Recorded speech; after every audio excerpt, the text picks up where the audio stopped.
वो and stage पे पता लगता है। जैसे टॉक्सिन्स होते हैं, मायोटॉक्सिन्स, जो कि फूड प्रिजर्वेटिव से रिलीज होते हैं, वो एक अल्फा टॉक्सिन्स होते हैं, वो लिवर के बहुत हिस्से को धीरे धीरे डैमेज करते हैं। और पता लगता है क्योंकि आम आदमी को थोड़ा बहुत अगर अफेक्ट होता है, अपने डे टू डे यूजेस में इतना व्यस्त रहता है कि वो छोटी मोटी जांचें नहीं कराता है। लेकिन वो पता लगता है जब हम उस साल से 10 साल निकल गए होते हैं, तब उसके बाद पता लगता है। तब लेकिन वो घातक बन चुका होता है। तभी हम देखेंगे, पहले जो सीएलडी के केसेस थे हमारे हिंदुस्तान में बहुत कम थे, क्रोनिक लिवर डिसीज के केसेस, बट आज केसेस बहुत ज्यादा बढ़ गए हैं। उसका रीजन कहीं ना कहीं जो खान पीन में जितना प्रिजर्वेटिव यूज हो रहा है, चाहे आप सल्फर डाइऑक्साइड को ले लीजिए, सोडियम बेंजोएट ले लीजिए, या फिर मायोटॉक्सिन जो यूज होते हैं, अल्फा टॉक्सिन वगैरह, जो फूड प्रिजर्व करते हैं और लंबे टाइम के लिए फूड को प्रिजर्व करके रखते हैं जिससे कि फूड सड़े ना, तो वो घातक है। तो इस तरीके से अगर देखा जाए तो बॉडी में कई चेंजेस आते हैं, चाहे न्यूरोलॉजिकल चेंजेस देख लीजिए, ठीक है, जिस तरीके से हमारा नर्व्स का रिस्पॉन्स होता है, या फिर डायबिटीज के केसेस देख लीजिए। डायबिटीज किस वजह से होती है? डायबिटीज का मेन कारण यही है कि जिस तरीके से जो ऑयल का यूज होता है, जो ऑयल अच्छी तरीके से फर्टिलाइज नहीं होता है, जो ऑयल निकाला जाता है उसको इतना प्रोसेस कर दिया जाता है कि वो लो हम्म। फैट इंग्रेडिएंट बन जाता है, जिसकी वजह से ये सारी समस्याएं आती हैं। और वो हाईली टॉक्सिक लिवर को भी होता है, हमारे ब्लड वेसल्स को भी होता है, जिसके कारण कोलेस्ट्रॉल का जम जाना, ये सारी एब्सोल्युटली। चीजें जिससे कि कार्डियोवैस्कुलर डिजीज के बहुत ज्यादा उपयोग होने लगे हैं। ठीक है, मैं लौटूंगी सर आपके पास। भास्कर द्विवेदी, आपके पास मैं रुक करना चाहूंगी। सर, आपसे मैं यही जानना चाहूंगी कि ये जो फलों में छिलके होते हैं, ये बहुत मतलब कई लोग ये कहते हैं इसमें फाइबर होता है तो उतारना नहीं चाहिए, लेकिन कई लोग ये भी कहते हैं कि ये वैक्स होता है। आप सेब को भी जब चाकू से खुरचने की कोशिश करेंगे तो पता चल जाता है कि देयर इज वैक्स और नॉट। मैं आपसे यही चाहूंगी सर, जानना ज्यादा जानकारी कि आखिर जो आम जनता है, जो दर्शक है हमारे, वो कैसे समझे कि छिलकों को उतारना है नहीं उतारना है, इसमें जहर है, क्या हम अपने थाली में कैंसर ले रहे हैं, क्या हम अपने थाली में खतरनाक यहाँ पर फूड को कंज्यूम कर रहे हैं। ज्यादा जानकारी दीजिए प्लीज। जी बिल्कुल। सबको मेरा नमस्कार। जैसे डॉक्टर साहब ने अभी कहा कि सोडियम बेंजोएट हम लोग इस्तेमाल करते हैं, और सोडियम बेंजोएट आपके बहुत सारे सिरप्स में भी यूज होता है, कफ सिरप में यूज होता है, दवाइयों में यूज होता है। इवन आजकल जो आयुष के अंडर में जो दवाइयाँ बन रही है, एफएसआई के नॉर्म्स के अकॉर्डिंग जो दवाइयाँ बन रही हैं, उसमें भी सोडियम बेंजोएट, पोटेशियम सॉर्बेट, इस तरह के जो प्रिजर्वेटिव हैं एडिटिव के रूप में वो यूज होते हैं, क्योंकि लॉन्ग टाइम तक आपका जो प्रोडक्ट है उसकी सप्लाई बनी रहे। लेकिन अगर आप बात करते हैं फ्रूट्स की, तो फ्रूट्स में एक तो हम जब इसका कल्टीवेशन कर रहे हैं, हम सीरियल्स का कल्टीवेशन कर रहे हैं, तो उस वक्त जो हम पेस्टिसाइड यूज कर रहे हैं उन पे हमारा कोई कंट्रोल नहीं है। किसान जो खेत में फसलें उगा रहा है उसको, वो अनपढ़, मोस्टली अनएजुकेटेड है। आज भी कहा जाता है कि भारत जो है वो गाँव का देश है। बिल्कुल इसलिए सही। उन वहां तक जो एग्रीकल्चर डिपार्टमेंट है उसकी उस तरह से, जिस तरह से उसकी पैठ, उसकी एक्टिवली उसका पार्टिसिपेशन किसानों के बीच में होना चाहिए, वो है नहीं।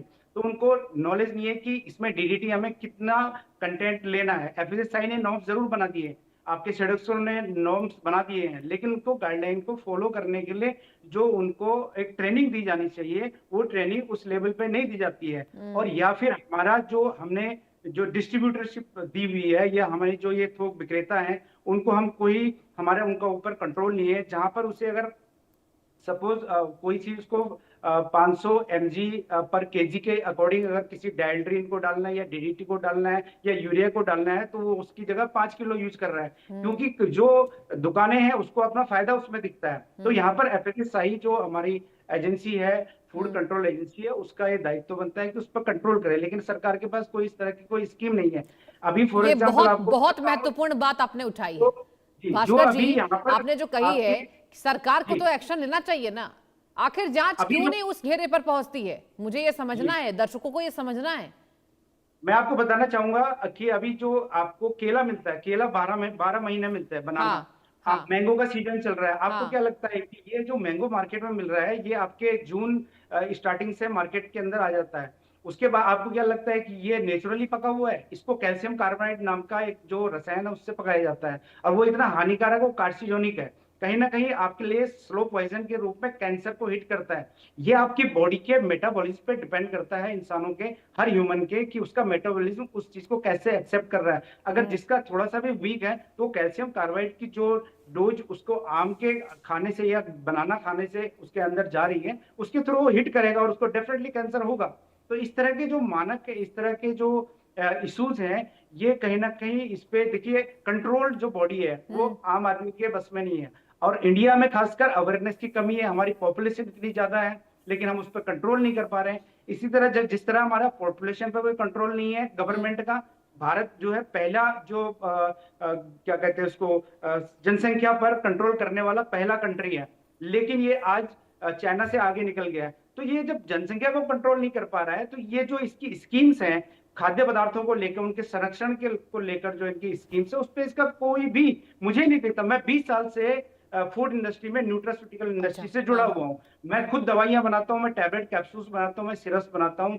हम लोग भी यूज करते हैं प्रिजर्वेटिव को, एडिटिव को, सोडियम बेंजोएट यूज कर रहे हैं। कई जगह वो यूरोप कंट्री में बैन है। इवन आपकी जो जीसीसी कंट्री है, गल्फ कंट्रीज हैं, आपके ओमान हो गया, आपकी सऊदी हो गया, अमीरात हो गया, यहाँ पे भी बैन है, पर इंडिया में बैन नहीं है। और इंडिया में अगर बैन है भी तो उसकी कोई ट्रेनिंग नहीं है। जैसे सोडियम और देखिए बेंजोएट, ना, बैन नहीं है इस पर तो आंकड़े डॉक्टर साहब ही बता देंगे। डॉक्टर अनुज त्रिपाठी जी, मैं आपका रुख करना चाहूंगी, मैं लौटूंगी भास्कर जी आपके पास।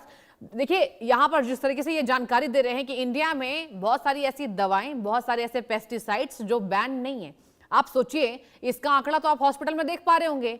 बैन ना होने का नतीजा आप आंकड़ों के जरिए बताएंगे हमें। मैं चाहती हूं आप बताइए आंकड़े कितने बढ़ते जा रहे हैं। आजकल के युवा सबसे ज्यादा गंभीर बीमारी से जूझ रहे हैं। उन्हें आए दिन डायबिटीज, हाइपरटेंशन, डिप्रेशन, और कभी उनकी आंतें सड़ जाती है, कभी लिवर में प्रॉब्लम हो जाता है। पहले आप देखिए, हमारे घर पे पापा मम्मी यही कहते हैं कि पुराने जमाने के जो लोग हैं वो अधिक टिकते थे, लेकिन आजकल देखिए क्या हो रहा है। आप आंकड़े बताइए प्लीज, क्या हो रहा है इन पेस्टिसाइड्स को खाने से। मैम लास्ट 1 मंथ का मैं आंकड़ा बताता हूँ कि 1 मंथ में एटलीस्ट हमारे हॉस्पिटल में, खुद के हॉस्पिटल में जिसको मैं रन करता हूँ, हाँ। क्रिटिकल यूनिट को, उसमें आप देखेंगे कम से कम 10 से 12 बच्चे एक्यूट लिवर फेलियर में आए हैं। हाँ। एक्यूट लिवर फेलियर को हेपेटाइटिस को भी माना गया है, कई ओके। चीजें को माना गया है। बट एक्यूट लिवर फेलियर अगर बार बार, मतलब आप देखेंगे पहले एक्यूट लिवर फेलियर देखा जाता था कि किसी को हेपेटाइटिस हुआ, ठीक है, आफ्टर 30 एज, लेकिन आजकल बच्चों को भी हो रहा है। क्योंकि आप देखेंगे कितने एब्सोल्युटली। बच्चे ऐसे हैं जो आजकल रेड बुल, ये नई नई जो ड्रिंक्स चली हैं उसको पीते हैं। वो इतने प्रिजर्वेटिव्स होते हैं उसमें, इतने केमिकल्स होते हैं कि जिसका आप तुलना भी नहीं कर सकते। तो आंकड़ों को अगर हम इंडिया लेवल पे देखेंगे तो आंकड़े तो बहुत ज्यादा हैं, ठीक है, जिनको, ये मैं एक अपने हॉस्पिटल की स्थिति बता रहा हूँ कि 1 महीने में 10 पेशेंट इस तरीके के आ जाना ये बड़ी बात है, जो कि पहले आपको रेयर देखा जाता था। पहले की प्रैक्टिस में हम देखते थे, आज से 4 साल पहले बिल्कुल। इतना नहीं देखा जाता था एक्यूट लिवर फेलियर। बट अभी आप देखेंगे तो ये केसेस लगातार बढ़ रहे हैं, और खासकर लिवर के केसेस, बिकॉज लिवर एक ऐसा ऑर्गन है जो हमारी बॉडी के सिस्टम को मेटाबोलाइज करता है। कोई भी दवाई या फिर कोई भी चीज इस तरीके से हमारी बॉडी में जाती है या फूड जाता है तो वो मेटाबोलाइज लिवर से ही होता है। और जिस तरीके से केमिकल्स का यूज हो रहा है, चाहे आप सोडियम बेंजोएट ले लीजिए, सल्फर ऑक्साइड ले लीजिए, पोटेशियम सॉर्बिटेट ले लीजिए, या फिर आप टॉक्सिन्स ले लीजिए जो मायोटॉक्सिन्स हैं, ये सब फिल्टर होते हैं लिवर से, मेटाबोलाइज होते हैं। तो कहीं ना कहीं वो लिवर को खराब कर रहे हैं। जो लिवर की स्थिति 60 या 70 साल के लोगों की होती थी पहले, आज से 10 साल पहले जो हमारे माँ बाप थे या फिर बड़े बूढ़ों की, आज वो स्थिति आप देख रहे हैं 20 से 25 साल में। ऐसे आपको हार्डली कोई मिलेगा जिसका फैटी लिवर ना हो। क्यों है फैटी लिवर? क्योंकि मेटाबोलाइज करने के लिए लिवर जो मेटाबोलाइज कर रहा है वो हाई हार्मफुल चीजें मेटाबोलाइज कर रहा है। पहले जो था, आपने बिल्कुल ठीक जो किया। देखिए आजकल के जो जिस युवा हैं प्रक्रिया वो से फैटी लिवर को बहुत नॉर्मल लेने लगे हैं। आप प्लीज बताइए कि फैटी बिल्कुल लिवर को बहुत नॉर्मल नॉर्मल लेते लेना हैं। है या नहीं लेना है। नहीं, फैटी लिवर को नॉर्मल नहीं लेना है। फैटी लिवर इसीलिए आजकल फाइब्रो स्कैन करके जो टेस्ट चला है वो इसीलिए चला है कि एटलीस्ट हमें ये पता लग सके कि लिवर किस हद तक फैटी लिवर 1 से 2 कब जा रहा है। क्योंकि ठीक है। लिवर बहुत ज्यादा जल्दी संकेत नहीं देता है। लिवर के संकेत हमेशा लेटर स्टेज पर पता लगते हैं, जब चीजें बहुत हद तक खराब हो गई होती हैं। तो फैटी लिवर ठीक आप है। देखेंगे, अगर 10 लोगों का आप टेस्ट कराएंगे, यंग जनरेशन का 20 से 30 या 30 से 40 साल वालों का, 10 में से 8 से 9 लोगों का फैटी लिवर ग्रेड 1 और ग्रेड 2 एब्सोल्युटली, आएगा। हाँ बिल्कुल। आप मोटापा देख रहे हैं, मोटापे से कितनी चीजें हो रही हैं, तो वो फैटी लिवर प्लस मोटापा प्लस जितने भी हम जो चीजें ले रहे हैं वो सब इम्पैक्ट कर रही है। कहीं ना कहीं डायबिटीज हो गया, क्योंकि फिनोमेना होता है आइसबर्ग फिनोमेना, शायद सभी लोगों ने सुना हो।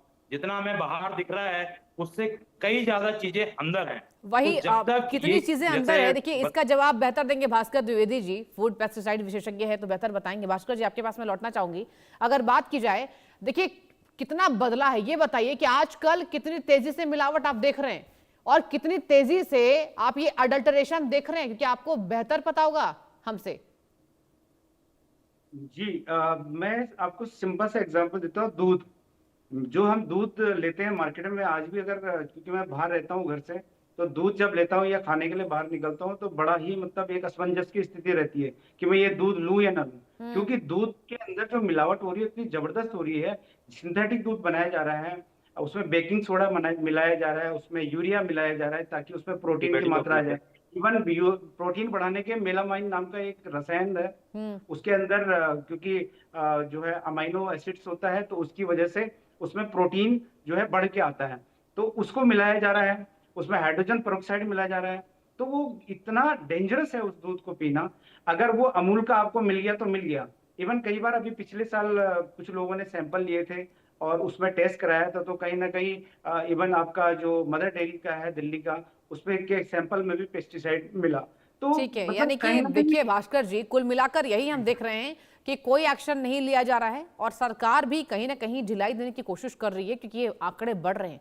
डॉक्टर अनुज त्रिपाठी जी, भास्कर द्विवेदी जी, आप दोनों का डिबेट में जुड़ने के लिए बहुत शुक्रिया और जानकारी को दर्शकों तक साझा करने के लिए। वक्त एक छोटे से ब्रेक का, कहीं मत जाइए, आप देखते रहिए इंडिया न्यूज।